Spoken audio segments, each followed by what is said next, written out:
Okay, Scott. So we are here tonight to discuss the Parsha and everything that comes out of it. Um, so we were discussing it's Parshat Yisro from last week, and we're heading into Parshat Mishpatim. We're coming from Moses splitting the sea, saving the Jewish people, getting them out, bringing them to Mount Sinai, and getting the Ten Commandments. So what strikes you interesting about this whole development of the Jewish people, and what sparks your interest?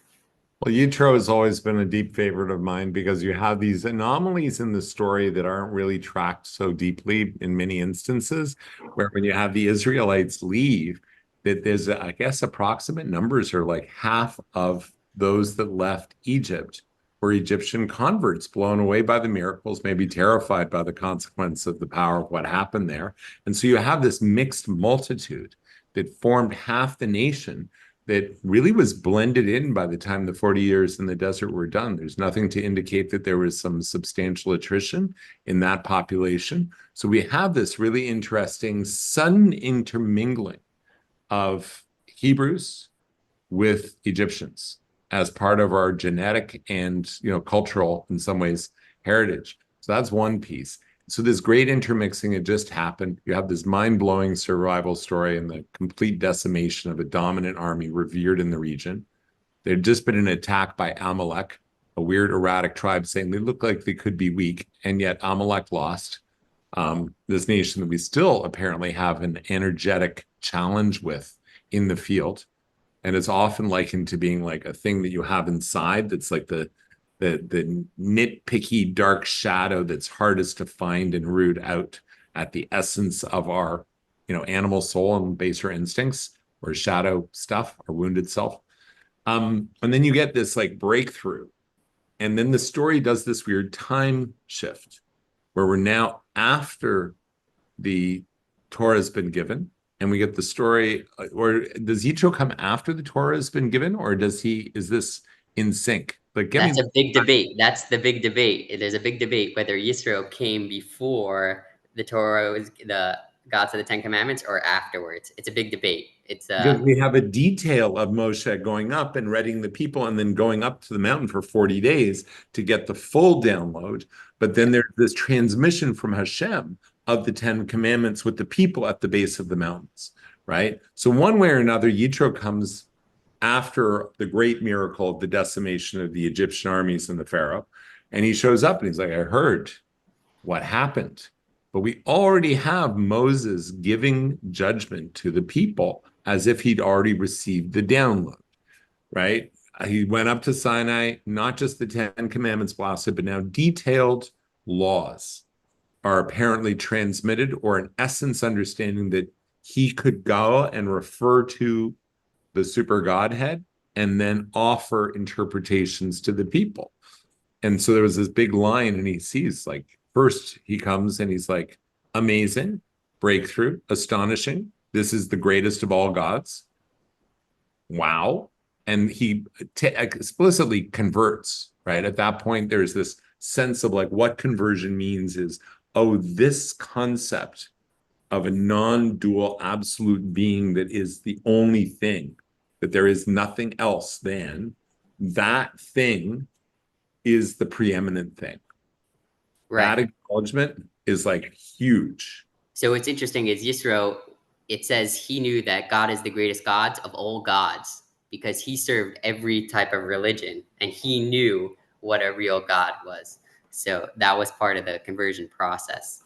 Yeah. And he had apparently like really substantial power. And like, your father-in-law, Rabbi Weiss, mentioned this weekend, he was a priest himself. He's actually referred to as a Kohen, same word for priest as our Kohanim in the Jewish tradition.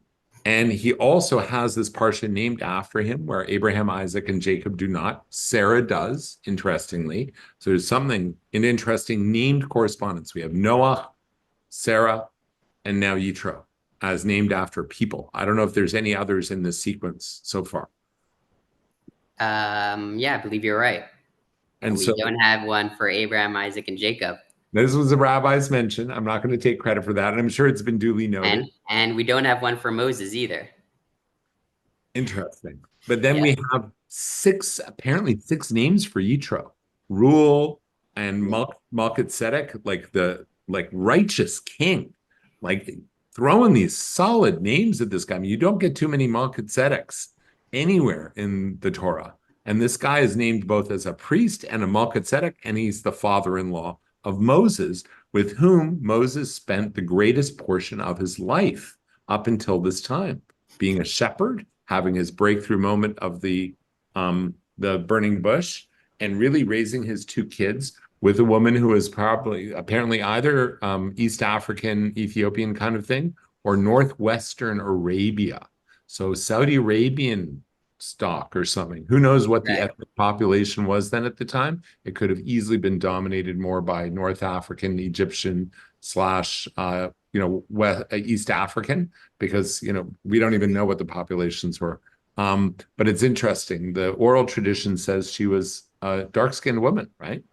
Assumably, she's from Midian, but yeah, I don't know. It's somewhere in the Middle East, around there. So probably dark skin. Yeah.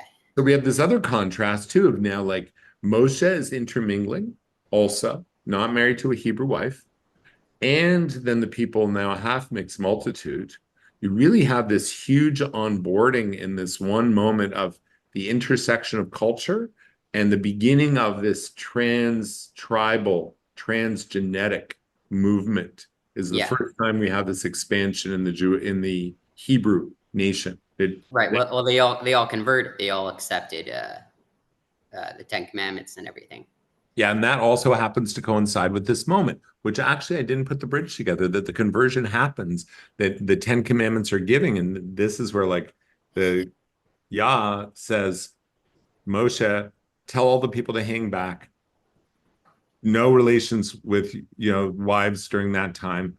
And shoes off, approach the mountain, stand back, you come closer. They say, we can't even get closer. It's too much for us. You go. Moshe goes closer, and then they receive the 10 commandments plus the extra 4 as a blast direct from Hashem. Yeah.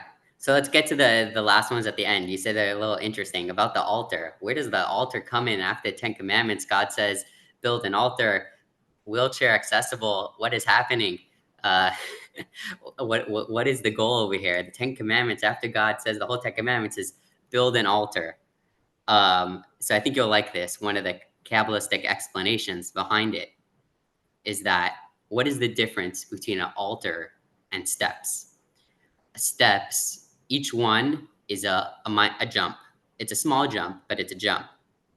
An altar, you could go You mean a little ramp? steps. The ramp. A ramp, you could go little steps at a time, right? You could go minute. You can even go a little zigzaggy, right? Because God was saying, I just gave you the 10 Commandments. There's a whole big mission to do. You might be scared. Where do I start? Right? Where do I start? How do I begin? How do I start my journey? So God's saying, it's not like steps. It's a ramp. You start the journey and you take a little step here, a little step there. Each person can be on their own journey at their own stage of the ramp. And it's all personal and it's all at your own space, your own time, what works for you to get towards the journey of reaching the accomplishment of the 10 Commandments. So that's the Kabbalistic twist to the altar, why I was mentioned right after the 10 Commandments. God's saying everyone has their own individual path to coming towards this unified purpose. Very cool, like a progressive thing. And so again, the beginning of the parsha is like Yitro, the father-in-law, coming and saying, wow, greatest ever. And what are you doing dealing with so many people in line? You should divvy this up, delegate to leaders of tens, hundreds, and thousands, already beginning the principle of distributed judgment and a distributed system of people who had a low concern for money, so they would be least corruptible, most trusted within their different tribes, so the 12 tribes, and then be the ones in charge of adjudicating, advising when people didn't understand. And if it was too complex for them, the ones who would, be supporters of tens. So a little tribal hub that actually also creates the model for the minyan is the 10, is the beginning node of like you have one wisdom person respected in a council of 10 adult men in this case. And then when it got too complex for them, they'd go and consult with the council of 100. And then when it got too complex to 1,000, and once you hit that point, you're at the Supreme Court and you go visit with Moshe and get the download, maybe with deference and reference to Hashem. And of course, this is coming from the father-in-law after the supernal gives the download, and Moshe takes the advice and applies it with absolutely what we know. There is no protest from Hashem around this from source, which is really an astonishing thing. And that the oral tradition apparently chimes in that he did consult Hashem, and Hashem said, "Yeah, go for it. Your father-in-law is right," which is right after the Torah is given. There's not only the oral tradition that becomes tacit and possible, but wisdom of other cultures is invited in. It's not exclusive. Torah never is to be abrogated or changed or so on. This is it and forever. And it's an and. It's a not either or. It's a both and when it's compatible. Yeah, so I take 2 practical lessons out of that. Number one, the father-in-law is always right. So, I'm glad this is recorded. What? I'm glad this is recorded. So, and number 2 is you have delegation, right? Because I feel like that is something that hinders growth. And people are, everyone in their own life, it's, there's I could be scared from growing because I want it to be all through me. I want to control everything. It's like coming from a position of fear, maybe, or I want everything to be the best. But it's important to delegate and to have others join the team, even if it's not as perfect. And even though it's not coming from Moses, and Moses understood it won't be as perfect if it's coming from other people, right? There's only one Moses, but still, even imperfection is worth it if it's properly delegated, because a group could do much more than one perfect person, right? And I think that's a very cool lesson from that. Also conjoins with that idea of progressive access towards wisdom. And from the Kabbalistic understanding that I have as an outsider with limited experience, there's a progress towards being able to approach the source and even being able to approach the place of meaningful, depersonalized offering and sacrifice to really do your prayer and your practices and the mitzvah, to be applying the spirit of this in practice requires a pure soul and pure intent. We were reading that in the commentary, I think earlier, I think it was this week as well, at the beginning of the Parsha, was just what it takes to really bring pure intent in prayer. And that purity is not for any selfish reason, but only for the service of God. And that requires an incremental approach till you get to the actual altar on the ramp. So as you're going, all the intent is possible. The distribution of wisdom happens in a filtered way. It's a distributed system of education is also implied through this. So it creates a system of the first system of public education that I've read about in any history book that goes right to the origin of the people and saying, no, there's a distribution of legal systems that happens in this way.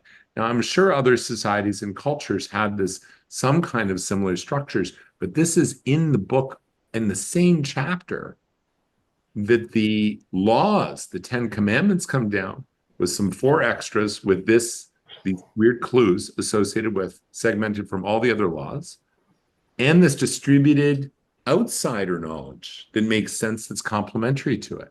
It's got a lot of complexity in terms of weaving all these different factors of what it means to be Jewish and what it means to work with Torah. Right. So our education system today, is there something what do you think has to be improved? And do you think it could be connected to this delegation manner of Moses? Could that somehow improve the education system today? Are we living up to those standards? I mean, it's such a that it was we were just talking about this with another friend, but personalization, deep personalization, attunement to the kids. I was describing this to my sister and what she has had as the her personal experience and her daughters as well. When kids get C's and D's, to me, it's a grade on the system, not the kid. It could be a grade on the parents to some extent too, but usually these are circumstantial. If your system can really take anyone exactly where they're at, and like Torres says, and deliver what they need just for who they are in the moment, progressive education at your own pace, distributed system of learning, where the people with more experience teach the kids, or the ones with less experience or knowledge, and without regard so much to age as to knowledge and specialized understanding in many instances, where some people are just great teachers, even if they're kids. So there's a system that becomes more peer-based that we see emerging, what they call self-determination theory education, where you drive your own adventure. And I know that to some extent in yeshiva, it does take that path. They start to say what interests you. It's almost like a college level course, basic requirements first till about high school age. But tell me, how did the Rebbe set it up in the yeshiva, the Jewish basically school system that goes from kindergarten all the way through, PhD levels and beyond. It never ends, in fact, right? Right.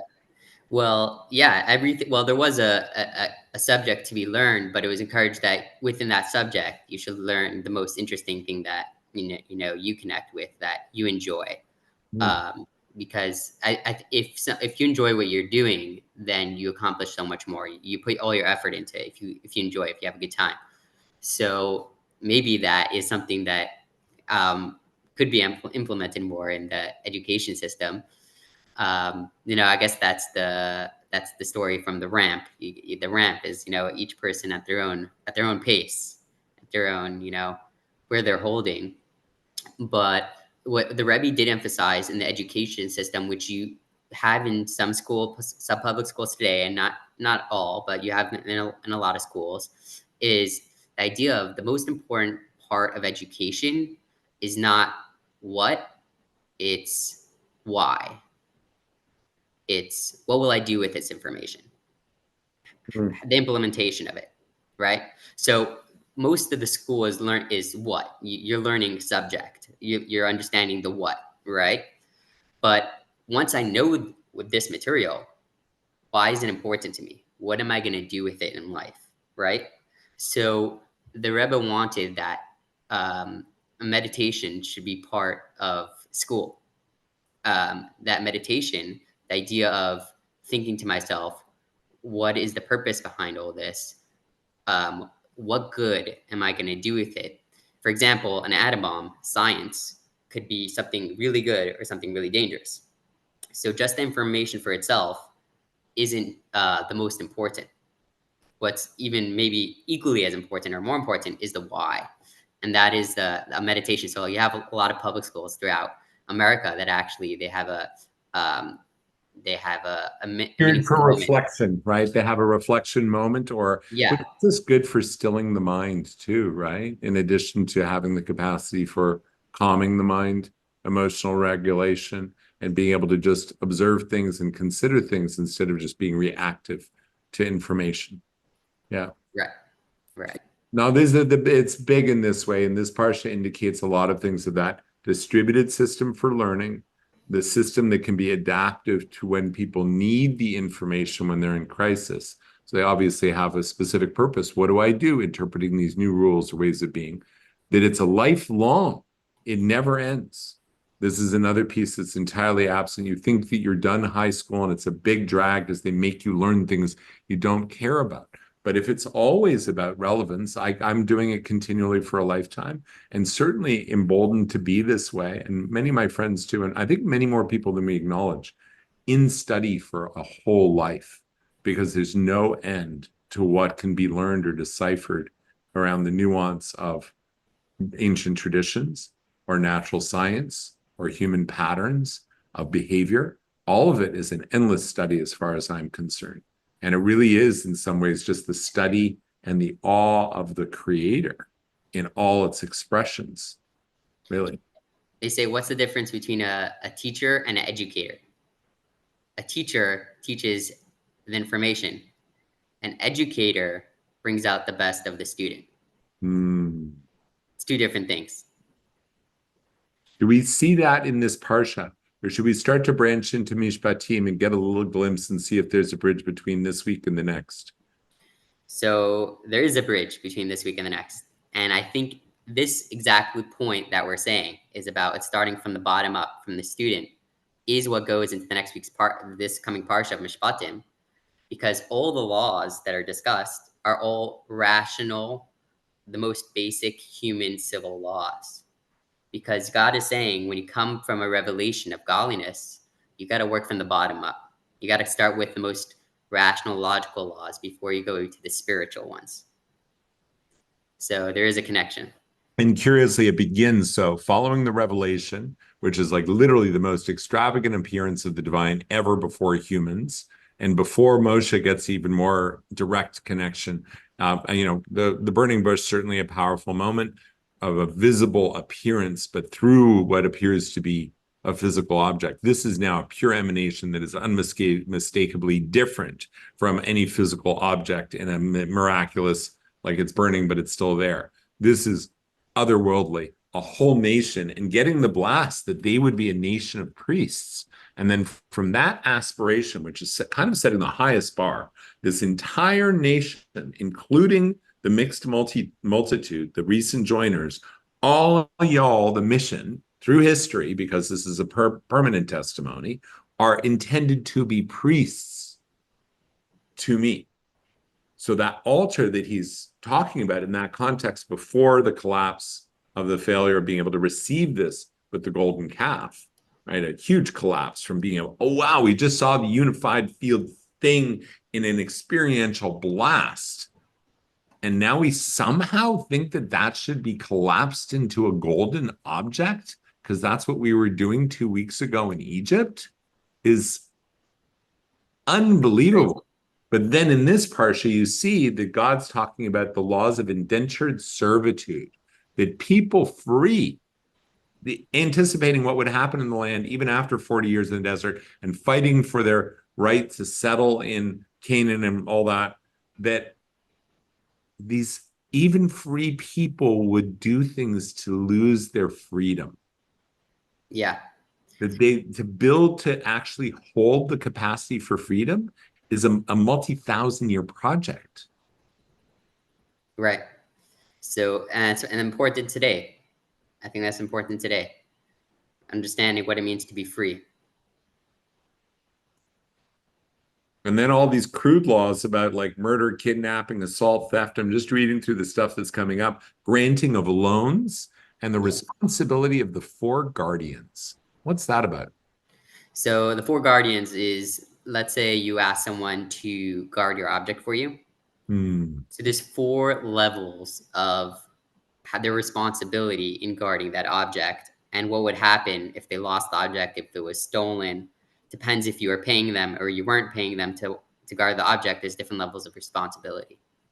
Got it. And so it's really a sense that it's about responsibility and the investment you have with almost anything, right? And understanding the degrees of responsibility that you have towards anyone in any relationship. That's an interesting one. We'll break that down more next week, I think, when we're at shul and just unpack that one more. And then gifts, agricultural gifts, the mistreatment of foreigners, laws warning against the mistreatment of foreigners, observance of the seasonal festivals, and the cooking of meat with milk shows up for the first time. Yeah, it's 3 times, I believe, throughout the Torah. You have the same thing, cooking meat and milk. You shouldn't do it. And the mitzvah of prayer shows up for the first time too.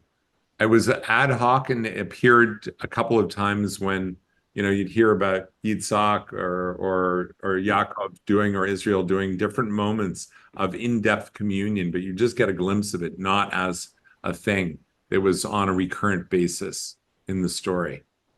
And 53 other laws are brought down. Huh. Yeah. So Scott, what's happening in the Middle East, and what is the Torah have to tell us about peace in the Middle East this week? Yeah, now that's a meta beyond the laws and beyond the Torah. That goes back to me. That's like all, like I was saying this weekend. What you could wish for is people would be like, oh, let me look for the more well-informed and intentioned of the Jews to be really clear about what they're about. And what do they do when their most esteemed people saying, this is what we do and we're about, is about prayer, is about study, is about trying to find solutions for things and trying to have a point of reference of wisdom.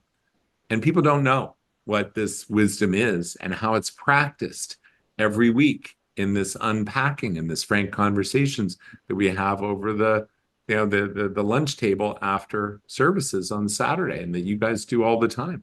The core value that we have in our society is the rabbi, and the rabbi is a teacher and a student and a scholar, is a prayerful person, is all that modeling, right? And so for each of us to be on that ramp with you guys and have you be human characters who are married, householders, as our highest type, right? Is a scholar, is a mystic, is a teacher, is a householder, is a bring your community together person and be in service even on the Sabbath.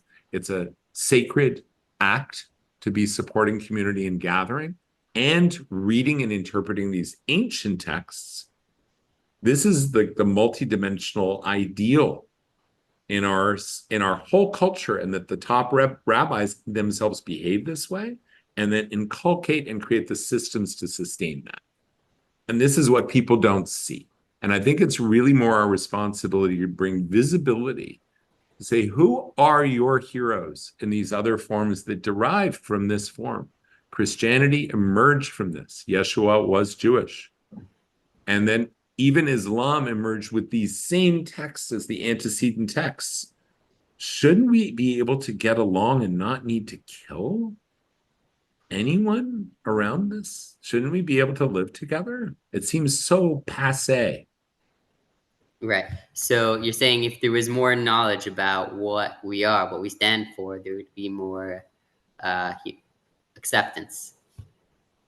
And really a deep understanding with the idea of so-called Jews being genocidal is the fact that Israel has a huge Muslim population, and maybe not ideally completely equal, but fully inhabiting with a lot of the rights of school, public education, public health care, any career track that they would want to pursue, they could. Some economic disadvantage, definitely. Not perfect equality, but neither is that the case for some ethnic, different Jews from like Africa feel racism among them, and there is latent racism among different classes of Jews. Lower class society here has the same thing, poorer zip codes, just stuff happens like that. But generally speaking, there's beyond tolerance, complete acceptance and safety of living within our borders of non-Jews. We don't need them to convert. Why are these other faiths that come from this lineage so bent on converting other people? And then looking at their antecedent people, the Jews, to say, you must convert or die. For 3,000 years, we've been living no more. 1,400 years with the Muslims threatening us this way wherever we went, forced conversion and death. And this is what Hamas represents as a lineage, which I think is a shallower and not permanent part of Islam, not its better self. And the same thing with the Christians for like 2,000 years since Christ. Once it got Roman Empire attached, Jews were like open season on the Jews, even though we are the source tradition. Right. The You question is, you killed our Messiah. It's like, but we were the source of your Messiah. Well, you got to do both. You've got to do both to reckon with where you come from and to understand the lineage. So like this to me is what we need to bring forward is like, look at who our heroes are. Look at how you get to live with us. Look at how we don't try to convert you. Can you please back off of trying to convert us and anyone else? right. And be with people. So yeah, the way I view it is, I think most of the Middle East is, are good people that are willing to, make peace. The Jewish people, it's these they just have a few countries that are just and it's not even the whole country. It's the rulers who, dominate those countries who hate the Jewish people. So the question is, will we ever break through to them? Will they ever, make those people that hate us and want to kill us, will they ever recognize and, accept it? Or do we have to go the path where we just try to make peace with all our friends and our enemies stay our enemies, you know? It's a progressive conversion. Again, it's like the ramp. Two things that come to mind. One, we liked mixing. Hashem was good for people mixing and for understanding where you want to mix into. If someone wants to marry into a different practice or faith or tribe, if they're really strongly attached to that way, they're leaving their family, they're leaving their nation, they're taking an adventure. I honor that. It's a hard thing to do.